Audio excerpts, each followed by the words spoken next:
উক্তি এ সংক্ৰান্ত এটা বাক্যৰ পিছত যুক্তি আৰ সংক্ৰান্ত আন এটা বাক্য দিয়া আছে। উক্তি এ আৰু যুক্তি আৰ বিবেচনা কৰি তলৰ বিকল্পসমূহৰ পৰা শুদ্ধটো বাছি উলিওৱা। উক্তি এ কি দিয়া আছে চোৱা। উক্তি এ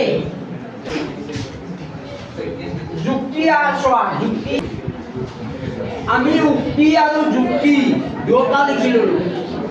এতিয়া চোৱা অপশ্যন আছে, শুনা অপশ্যন আছে উক্তি এ আৰু যুক্তি আৰ উভয়ে সত্য আৰু যুক্তি আৰটো উক্তি এৰ শুদ্ধ ব্যাখ্যা।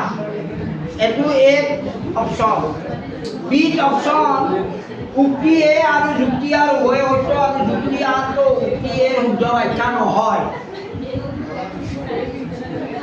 চি অপশ্যন উক্তি এ সত্য কিন্তু যুক্তি আৰ অসত্য।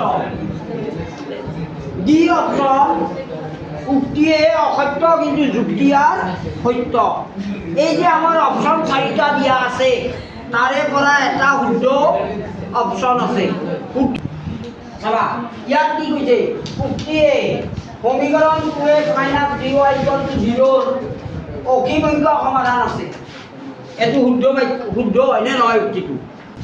এই কথাখিনি অসীম সংখ্যক সমাধান আছে, এইটো শুদ্ধ। এই উক্তিটো শুদ্ধ উক্তি।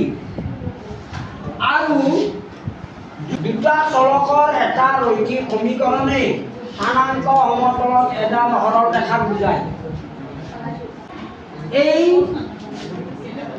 যুক্তিৰ আধাৰত উক্তি এটো শুদ্ধ। তাৰ মানে উক্তি এ আৰু যুক্তি আৰ দুটা শুদ্ধ। উক্তি এ যুক্তি আৰৰ ওপৰত শুদ্ধ ব্যাখ্যা হয়নে নহয়? গতিকে আমাৰ অপশ্যন কোনটো হ'ব? অপশ্যন হ'ব এইটো।